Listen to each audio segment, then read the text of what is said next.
তাহলে মোদি ওখানে বসে চা বিক্রি করতো কেন? কি হতো তখন যদি মোদির চায়ের দোকানের উপর দিয়ে বুলডোজার চালিয়ে দেওয়া হতো, লাঠি মেরে যদি মোদির দোকানটাকে তুলে দেওয়া হতো সেই সময়? কি বলছে দেখো, যাবে না। যদি বুলডোজার চালানো হয়, অভিষেক ব্যানার্জির বাড়িতে বুলডোজার চালাও, আমরা দাঁড়িয়ে হাততালি দেবো, আমরা সমর্থন করবো। হবে তো, হবে, যদি বুলডোজার চালানো হয় অবশ্যই হবে। যে চোর কাউন্সিলর থেকে শুরু করে এমএলএ এমপি পঞ্চায়েতের প্রধানগুলো কোটি কোটি টাকা সম্পত্তি বানিয়েছে, সবার হবে, তাদের উপর বুলডোজার চলুক, আমরা দাঁড়িয়ে হাততালি দেবো। সবার হবে। তারা নিজের ব্যবসা দেখার জন্য ম্যানেজার রাখে, কেয়ারটেকার রাখে। আর আমাদের দেশে আদানি আম্বানি এত বড় লোক, ওরা নিজের ব্যবসা দেখাশোনা করার জন্য প্রধানমন্ত্রীকে রেখেছে মাইনে দিয়ে। সকল উচ্চতা করা যাবে না। একটু আগে হাইকোর্ট 1 ঘন্টা আগে কলকাতা হাইকোর্ট রায় দিয়েছে। জিয়াদি ভাই, জিয়াদি মোল্লা ভাই, আমরা রাস্তায় দাঁড়িয়ে আটকাবো, আমরা আলাদা লড়াই করে আটকাবো। পশ্চিমবাংলাকে আমরা উত্তরপ্রদেশ করে দেবো না। পশ্চিমবাংলায় বুলডোজারের রাজত্ব চলবে না। পশ্চিমবাংলায় মুসলমানরা খুব জব্দ হবে, হিন্দুরা খুব ভালো থাকবে। আপনারা দেখতে পাচ্ছেন বাংলায় হিন্দু মুসলমান কে কত ভালো আছে। আমরা বাংলায় জিতলে ডবল ইঞ্জিনের সরকার হবে। ডবল ইঞ্জিনের সরকার মানে অনেকে ভেবেছিলেন যে ওটা বোধহয় প্রগতির ইঞ্জিন হবে। বাংলা রকেটে বসে সামনের দিকে এগোবে।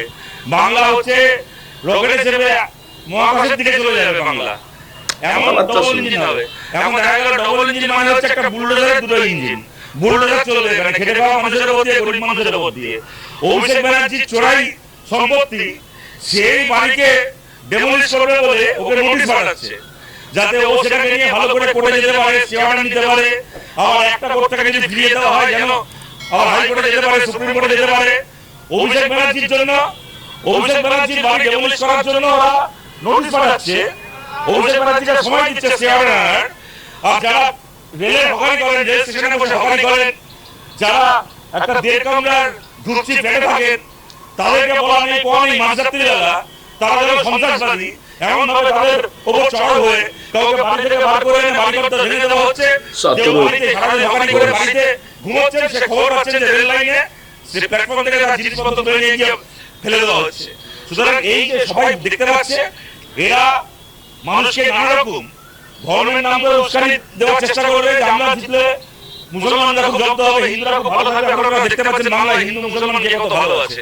এই যখন আমরা বুলডোজার আটকালাম, তখন এটা সোশ্যাল মিডিয়ায় প্রচার শুরু হয়ে গেল যে সিপিএম মুসলমানদেরকে বাঁচানোর জন্য করছে। বলুন যে হকারদের জিনিসপত্র ফেলে দেওয়া হয়েছে, বেলগুড়িয়া স্টেশন থেকে শুরু করে, সোনারপুর স্টেশন থেকে শুরু করে, বর্ধমান থেকে শুরু করে গোটা বাংলা জুড়ে কোচবিহারে রেলের যে কলোনি নেওয়া হয়েছে, বলুন সেগুলো যেখানে আজকে বলুন এখানে পেছনে দাঁড়িয়ে আছেন, এখানে কজন হিন্দু আছে, কজন মুসলমান আছেন, সব মন্ত্রী। এই চেহারাটা আপনারা দেখেছেন। এখানকার একজন মোল্লাবাড়ি করিস ভাই, 4 তারিখ পর্যন্ত বিজেপি বিজয় মিছিলে ছবি পোস্ট করেছে। বিজেপি জিতেছে বলেছে, 2017 সাল থেকে বিজেপি করছে। সে ছবি ফটোগ্রাফে পোস্টে গিয়ে কমেন্ট করে এসেছে যে 2017 সাল থেকে বিজেপি করে আজকে এই প্রতিদান পেলেন, ক্ষমতা এসে সবার আগে আমার দোকানটাকে ভেঙে দিলেন। আমরা দেখে ছাড়বো যে আপনার দল এখান থেকে বিদায় হয়েছে।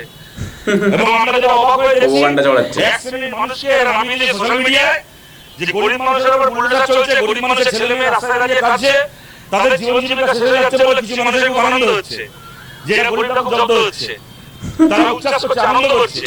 আবার বলছে ওরা রেলের জমি, রেলের সম্পত্তি, সেখানে বেআইনিভাবে মঙ্গল বসে থাকবে। আচ্ছা আপনাদেরকে বলছি, মোদি বলতো না কি করতে চায় আমি বুঝি না, গুজরাটে ভোদরা প্ল্যাটফর্মে বসে চা বিক্রি করতো, বলতো তো মোদি চা পয়সা খেতে যায়, গুজরাটে ভোদরা স্টেশনে বসে চা বিক্রি করতো। তা শিয়ালদা স্টেশনটা যদি রেলের সম্পত্তি হয়ে থাকে, যদি বর্ধমান স্টেশনটা রেলের সম্পত্তি হয়ে থাকে, যদি কোচবিহার স্টেশনটা রেলের সম্পত্তি হয়ে থাকে, তো গুজরাটের ভোদরা স্টেশনটা কি মোদির বাবা মোদির নামে লিখে দিয়ে গেছিল? তোর বাবার লিখে দিয়েছিল, তোর বাপের সম্পত্তি ছিল, যা তুই নে। তাহলে মোদি ওখানে বসে চা বিক্রি করতো কেন? তোর বাপের সম্পত্তি, যা। মোদির চায়ের দোকানের উপর দিয়ে বুলডোজার চালিয়ে দেওয়া হতো, লাঠি মেরে যদি মোদির দোকানটাকে তুলে দেওয়া হতো সেই সময়, কেমন লাগতো? এতগুলো দোকান ভাঙা হয়েছে বুলডোজার দিয়ে, তার পাশাপাশি আমরা দেখতে পাচ্ছি কেএফসি, ওয়াও মোমো থেকে শুরু করে বড় বড় সমস্ত দোকান, এমনকি জুয়েলারি দোকানও শিয়ালদা স্টেশনে রয়েছে। আপনাদের কি মনে হয় এই দোকান ভাঙার নেপথ্যে রেলের ব্যবসাটা জড়িয়ে? রেলের ব্যবসা শুরু, একটা কথা বলি, যারা খুব বড় লোক হয় না, তারা নিজের ব্যবসা দেখার জন্য ম্যানেজার রাখে, কেয়ারটেকার রাখে। আর আমাদের দেশে আদানি আম্বানি এত বড় লোক, ওরা নিজের ব্যবসা দেখাশোনা করার জন্য প্রধানমন্ত্রীকে রেখেছে মাইনে দিয়ে। এটা প্রধানমন্ত্রী রেখেছে, 1 মিনিট, এটা প্রধানমন্ত্রী রেখেছে। এরা খালি তাদের সুবিধা, রেলের বাণিজ্যিক স্বার্থে নয়, এই ওয়াও মোমো থেকে শুরু করে এই যে বড় বড় কর্পোরেট দোকানগুলো হয়েছে, তারা ঠিক করে দিচ্ছে যে হকার উচ্ছেদ হবে। বিভিন্ন শহরে যে বড় বড় আদানি আম্বানি শপিং মল হচ্ছে, সেই আদানি আম্বানিরা ঠিক করে দিচ্ছে যে সেই শহরে ফুটপাতে হকার থাকবে না। যাতে করে কিনা যে মানুষ একটা জামা 200 টাকা দিয়ে কেনে সেটা শপিং মলে গিয়ে সেটা 1500 টাকা দিয়ে কিনতে বাধ্য হয়। যার সামর্থ্য আছে সে কিনবে, যার সামর্থ্য নেই সে কিনবে না। আজকে সালা চিটিংবাজি করে 100 টাকার মাল 500 টাকায় নেয়, তখন চিটিংবাজ সালা চেয়ারে চিটিংবাজ। প্রশ্নটা হচ্ছে কনজিউমারের প্রশ্ন। আজকে এই সেখানে যে মানুষটা 5 টাকা দিয়ে প্ল্যাটফর্মে চা খেয়ে একটা ট্রেনে উঠতেন, তাকে আজকে 20 টাকা দিয়ে চা খেতে হবে। যে আজকে 10 টাকা ঝালমুড়ি খেতেন, যে মানুষটা 10 টাকা ডালমুড়ি খেতেন, আজকে সেই মানুষটাকে আজকে 150 টাকা দিয়ে কেএফসি খেতে হবে। সুতরাং আমরা আবেদন করছি সবার কাছে, প্রশ্নটা এখানে খালি হকার বন্ধুদের প্রশ্ন না, প্রশ্নটা হচ্ছে যারা কনজিউমার, যারা রেলের নিত্যযাত্রী, যারা প্লেনে চড়ে, যারা প্রাইভেট গাড়িতে চড়ে, যারা বিজনেস ক্লাসে চলাফেরা করে, যাতায়াত করে, এমনকি যারা রিজার্ভ এসি কম্পার্টমেন্টে চলাফেরা করে, ফার্স্ট ক্লাসে টুরিস্টে চলাফেরা করে, এটা তাদেরও প্রশ্ন না। যারা জেনারেল ট্রেনে চলে, লোকাল ট্রেনে চলে, এক্সপ্রেস দূরপাল্লা ট্রেনে যারা জেনারেল কম্পার্টমেন্টে যাতায়াত করে, আমরা সেই মানুষদেরকে বলছি আপনারাও এগিয়ে আসুন। সেই মানুষকে নিয়ে লড়াই যেন শুধুমাত্র হকারদের লড়াই থেকে না যায়, সবাই এই লড়াই যেন যাত্রীদের লড়াই হয়, সাধারণ যাত্রীদের লড়াই হয়। আজকে আমার আসলে ওকে মুখ্যমন্ত্রী ব্ল্যাক করে 5 টাকা চা খেতে পারবো না, আমাকে 20 টাকা চা খেতে হবে। প্রশ্নটা এখানে শুধুমাত্র কিছু মানুষের পেটের অধিকার প্রশ্ন, তার থেকে অনেক বড় প্রশ্ন এখানে জড়িয়ে আছে। আজকে আপনাদেরকে জানাই, আপনারা অনেকে জেনে খুশি হবেন, অনেকে দুঃখ পাবেন, অনেকে খুশি হবেন। একটু আগে আদালতে মামলা হয়েছে হুগলিতে নদী পথে, ওই যে নদী পথে যে হকারদেরকে উচ্ছেদের নোটিশ দেওয়া হয়েছিল, উচ্ছেদ করা হচ্ছিল, একটু আগে আদালতে মামলা হয়েছে, বিকাশ ভট্টাচার্য মামলা লড়েছেন, আদালত স্টে অর্ডার দিয়েছে, ওই জলপথে হকার উচ্ছেদ করা যাবে না। একটু আগে হাইকোর্ট 1 ঘন্টা আগে কলকাতা হাইকোর্ট রায় দিয়েছে। সব ভুল কথা। আটকাবো আমরা রাস্তায় দাঁড়িয়ে আটকাবো, আমরা আদালতে লড়াই করে আটকাবো। পশ্চিমবাংলাকে আমরা উত্তরপ্রদেশ করে দেবো না। পশ্চিমবাংলায় বুলডোজারের রাজত্ব চলবে না। বড় মস্তান পশ্চিমবাংলায় তৃণমূলের লোকেরা চুরি করে গেছে, তৃণমূলের তুইও সালা চোর তো। সম্পত্তি বানিয়েছে, তোদের বাম ফ্রন্ট তো আরো বড় চোর, খেটে খাওয়া মানুষকে দেওয়া যাবে না। মোল্লা যদি চোর সব। বুলডোজার চালানো হয়, অভিষেক ব্যানার্জির বাড়িতে বুলডোজার চালাও, আমরা দাঁড়িয়ে হাত সালা তালি তোর দেবো। বাড়িতেও চলবে বুলডোজার। যদি বুলডোজার চালানো হয়, যে চোর কাউন্সিলর থেকে শুরু করে এমএলএ এমপি পঞ্চায়েতের প্রধানগুলো কোটি কোটি টাকা সম্পত্তি বানিয়েছে, তাদের উপর বুলডোজার চলুক, আমরা দাঁড়িয়ে হাততালি দেবো। কিন্তু খেটে খাওয়া মানুষ কি অপরাধ করেছে? অবৈধ কাজ করলে সবার উপরে বুলডোজার চলবে। আপনাদেরকে বলছি, তফসিয়াতে ওখানে সাধারণ মানুষের বাড়িতে বুলডোজারের ভয় দেখানো হচ্ছে, ভাঙা হচ্ছে।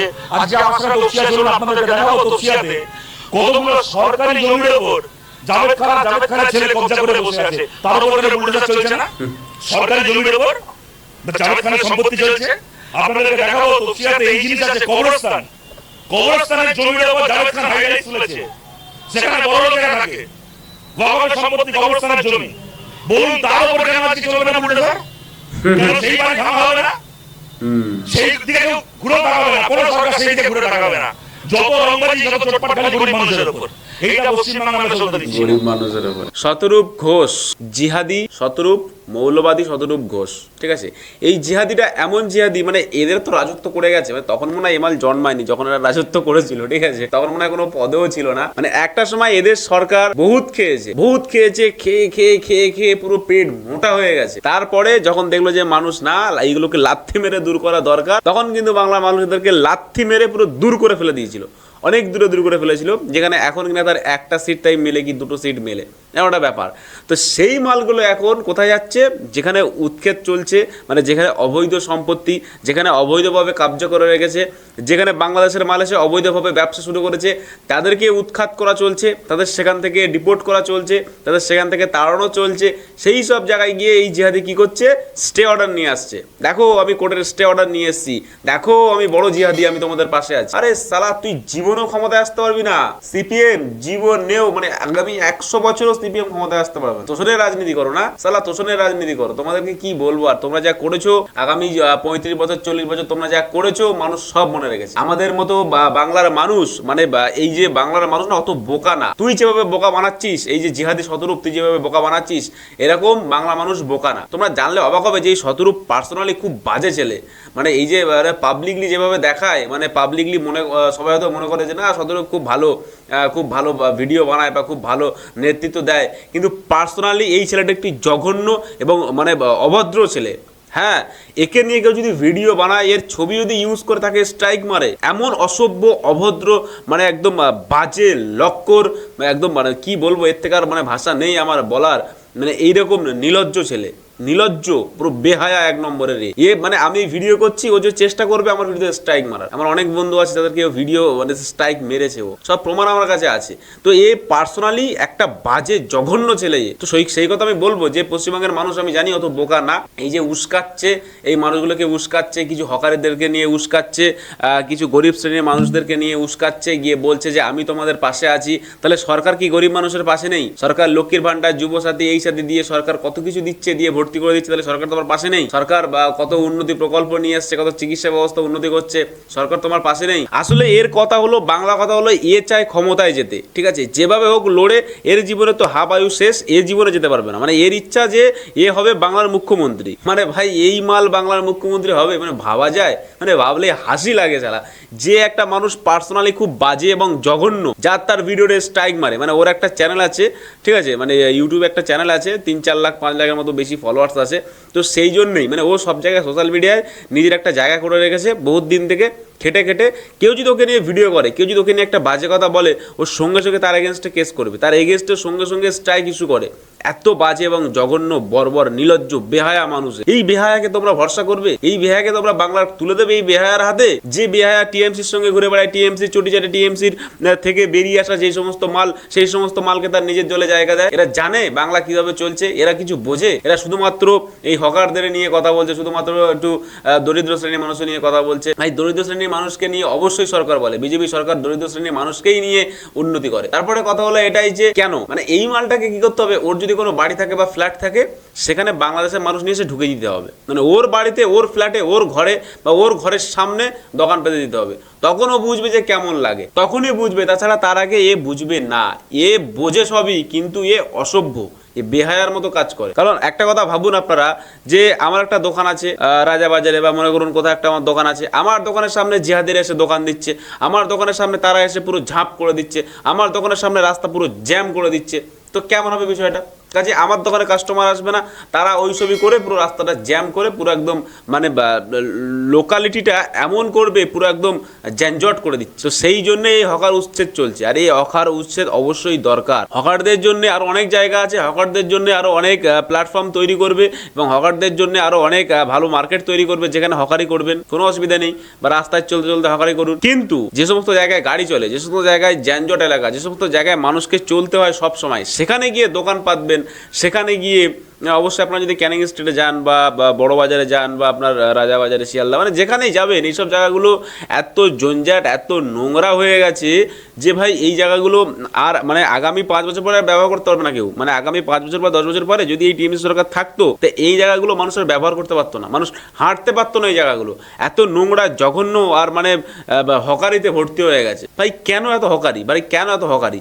এই হকারি করে করে করে করে করে করে পুরো একদম শেষ করে দিচ্ছে পশ্চিমবঙ্গটাকে, ঠিক আছে? তো এই হচ্ছে মেন ব্যাপার।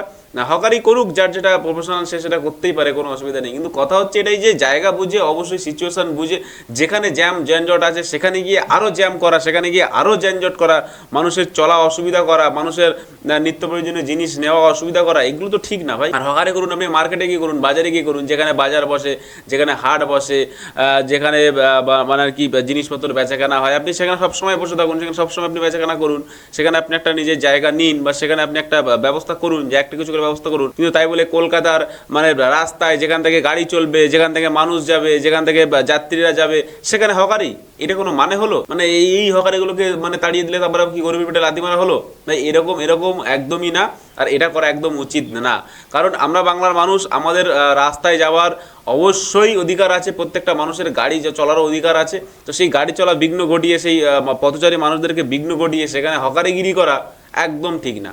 হকারিগিরি করুন, দূরে গিয়ে করুন, আশেপাশে গিয়ে করুন, যেখানে ফাঁকা জায়গা আছে বা যেখানে ফাঁকা মাঠ থাকবে বা যেখানে ফাঁকা জায়গা আছে সেখানে গিয়ে হকারিগিরি করুন। যেখানে জ্যাম জঞ্জট, যেখানে মানুষ যেতে পারছে না, সেখানে আবার একটা দোকান খেলাবেন, সেখানে আবার একটা দোকান দেবেন, সেখানে আবার একটা করবেন, করে করে হকারি করে করে মানে পুরো একদম সমাজটাকে শেষ করার ধান্দা। তারপরে তিলজলার ঘটনা যেটা বলছিল, তিলজলাতে কি হচ্ছে, তিলজলাতে ভাই বেআইনি ফ্ল্যাট ভরে ভরে গেছে, যেখানে হয়তো গভর্নমেন্টের জায়গা আছে বা যেখানে হয়তো অন্য কোনো মালিকের জায়গা আছে বা সেখানে হয়তো জলা জায়গা আছে, সেই জলা জায়গাগুলোকে এরা ভর্তি করছে, মানে সেখানে মাটি মাটি ফাটি ফেলছে, ফেলে আর রীতিমতো সেগুলোকে কবজা করছে, করে বড় বড় ফ্ল্যাট তুলে দিচ্ছে। মানে এত বড় বড় ফ্ল্যাট আপনি ভাবতে পারবেন না। সেই ফ্ল্যাটের মধ্যে মানে পুরো একদম মানে পায়রার খোপ মতো সিস্টেম করছে, মানে এক এক জায়গায় 4টে 5টা 10টা মানুষ 15টা 20টা করে মানে গেদিয়ে গেদিয়ে বাস করছে। মানে মানে পরিবেশটাকে নোংরা করার জন্য পুরো 1 নম্বরে জিহাদিগুলো। আর এই জিহাদিগুলোর সঙ্গে 1 নম্বরে সাথ দিচ্ছে এই সদরূপ। এই সদরূপ সিপিএম এ যত মানে ক্যাডার মাল আছে, যত জিহাদি মাল আছে, এরাই এদেরকে সাপোর্ট করছে, আর কেউ সাপোর্ট করে না। ঠিক আছে, কারণ আমরা সবাই চাই পশ্চিমবঙ্গ ফাঁকা চাই, পশ্চিমবঙ্গ অবশ্যই ফ্রি হবে, মুক্ত হবে, বিদেশের মতো সেরকম পশ্চিমবঙ্গ রাস্তাঘাটগুলো ভালো থাকবে। অবশ্যই মানুষ এখানে যেন ঠিকঠাকভাবে চলতে পারে, এখানে যেন মানুষ কোনো যানজটের মধ্যে না পড়ে, বা সিগন্যাল পড়লে তারপরে মানে রাস্তার মধ্যে যানজট, এত চেঁচামেচি, মানে লোক যাচ্ছে যেতে যাচ্ছে, এই জিনিসগুলো একদম হওয়া উচিত না। অবশ্যই জায়গাগুলো পরিষ্কার পরিচ্ছন্ন হওয়া দরকার, এবং অবশ্যই যেন মানুষ চলাচল করতে পারে, সেই জিনিসটাকে দেখে আমাদেরকে হকারিগিরি করুন আর যাই বলুন সেগুলো করবেন। আর আজকে ভিডিও এই পর্যন্ত। ভিডিওটি ভালো লাগলে অবশ্যই লাইক করবেন, চ্যানেলটি সাবস্ক্রাইব করুন। দেখা হবে একটা পরবর্তী ভিডিওতে। বাংলা থাকলে বাংলাকে ভালোবাসবেন, আর অবশ্যই মন থেকে বলবেন ভারত মাতা কি জয়।